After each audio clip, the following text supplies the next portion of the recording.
cordial saludo para todos. En esta oportunidad vamos a ver algunos temas básicos sobre la arquitectura de computadores. En primer lugar, veremos el concepto de máquina secuencial de programa almacenado basado en arquitecturas von Neumann. El concepto programa almacenado es el sistema donde se almacenan en la memoria principal los datos y las instrucciones. Su implementación se usa en los computadores personales actuales que no necesitan mucha complejidad en cuanto a su diseño, a través de la implementación de microprocesadores, memorias RAM y dispositivos de entrada y salida. El concepto de máquina secuencial es realizar las instrucciones almacenadas en la memoria de forma ordenada, y aquí mostramos en la parte de abajo los diferentes pasos o secuencias que una máquina secuencial va a realizar. En primer lugar, obtiene la siguiente instrucción de la memoria. En segundo lugar, aumenta el contador del programa en la longitud de la instrucción para apuntar a la siguiente. Después, decodifica la instrucción mediante la unidad de control. Después ejecuta la instrucción decodificada y por último vuelve al primer paso. Ese es el concepto principal de una máquina secuencial.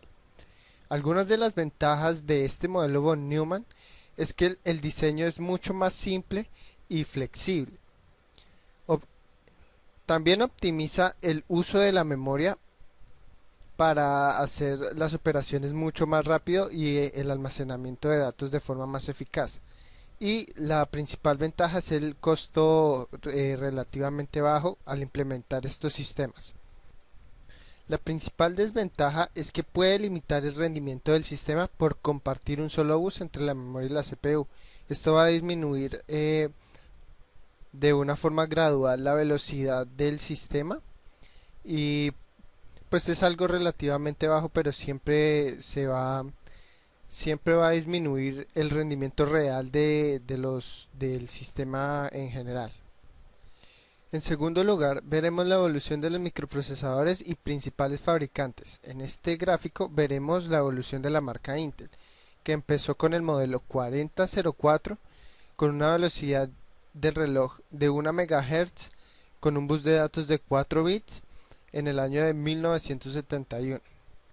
Ya después los modelos fueron aumentando gradualmente su velocidad del reloj, aumentando su capacidad de bus de datos hasta llegar actualmente a una velocidad de datos a una velocidad del reloj, de 4000 MHz con un bus de datos de 64 bits y creada ya en el año 2013 hasta el día de hoy, que es la marca Intel Core i7. En este gráfico vamos a ver la evolución de los microprocesadores de la marca AMD, que empezaron con una velocidad del reloj de 2 MHz, un bus de datos de 8 bits en el año 1974 con el modelo AM9080. Después también fueron aumentando gradualmente sus velocidades y la capacidad del bus de datos hasta llegar a los 3400 MHz con un bus de datos de 64 bits.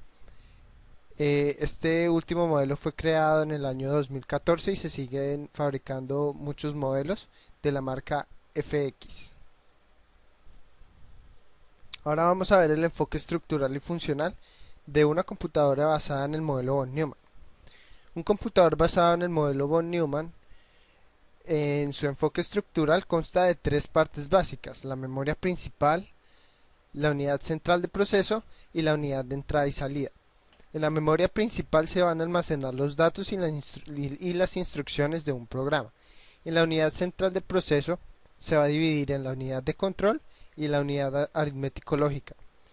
En la unidad de control se van a decodificar y ejecutar las instrucciones almacenadas en la memoria.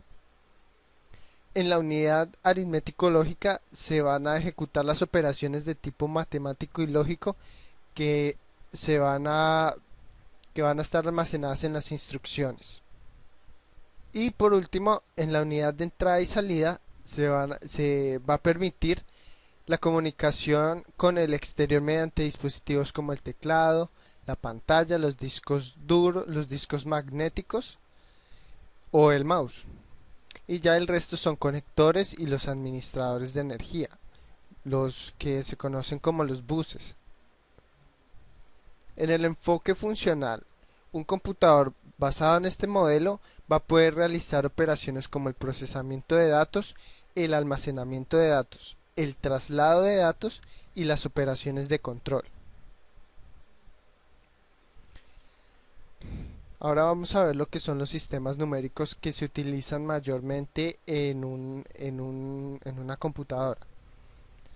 Tenemos tres sistemas básicos: el sistema decimal, el sistema binario y el sistema hexadecimal.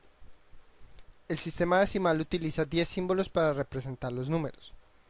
Para la conversión de un número decimal a un número binario, se debe dividir el número y los cocientes resultantes entre 2, y los residuos, que van a ser 0 o 1, se van acumulando de derecha a izquierda. Para convertir de binario a decimal, se debe multiplicar el número por las potencias sucesivas de 2 de derecha a izquierda. Aquí vemos un ejemplo.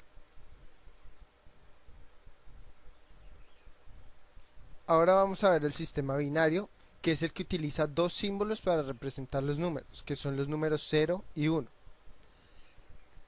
Este sistema tiene algunas operaciones básicas, que son la resta, que se ve aquí en el ejemplo, la multiplicación, que también podemos ver, la división, que se realiza igual que en decimal, pero el cociente son ceros y unos, es algo básico.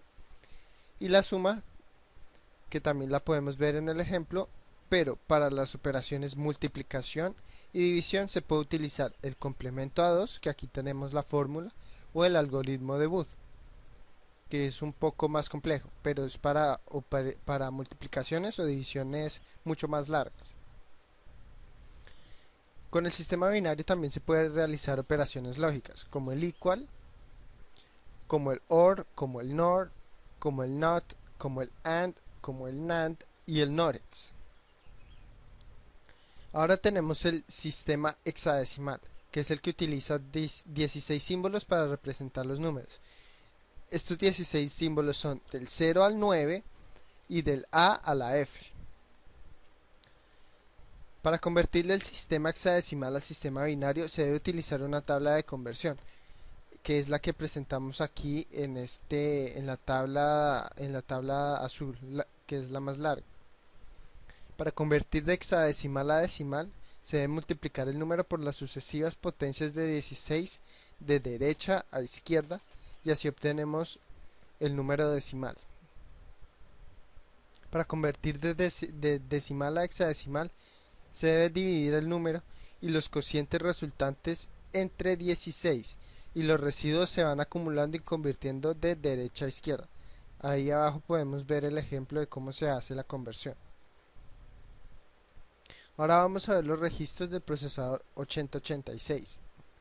Tenemos unos registros de propósito general que se subdividen en un registro alto y en un registro bajo con 8 bits cada uno, indicando la posición. En estos registros, el registro AX se utiliza para operaciones con entrada y salida, que son los que se van a mostrar en pantalla. El registro BX puede servir como índice para direccionamiento. El registro CX guarda el valor con que se controla el número de veces que se ejecuta un ciclo, que es o los llamados loops. Y el registro DX se puede utilizar también con el registro AX para realizar operaciones. Tenemos también unos registros índice que se requieren en ocasiones para operaciones con cadenas de caracteres. Por ejemplo, el registro SI se asocia con el segmento DS y el registro DI se asocia con el segmento ES. Tenemos también los registros apuntadores, que es el registro SP, que es el apuntador de pila, que se refiere a la palabra de la pila procesada actualmente, y el registro BP, que es el apuntador base, y simplifica la referencia de parámetros en la pila. Tenemos también los registros de banderas. Por ejemplo, el registro overflow, el registro OF u overflow indica cuando el resultado de una operación supera la capacidad del registro donde se guarda. Por ejemplo, si es superior a 16 bits u 8 bits dependiendo del registro. La bandera DF se usa para controlar la selección de registros SI y DI en operaciones con string. El registro IF controla las interrupciones del procesador. El registro TF permite la ejecución de operaciones paso a paso. El registro SF contiene el signo del resultado de una operación, si es positivo o negativo. Y el registro ZF indica cuando el resultado de una operación es igual a 0. Por ejemplo, si cuando se realiza una operación en la unidad aritmético lógica si da 0, se va a saltar o a prender el registro ZF. Para el registro AF se indica cuando el resultado de una operación genera un acarreo en la mitad del resultado. El registro PF indica paridad.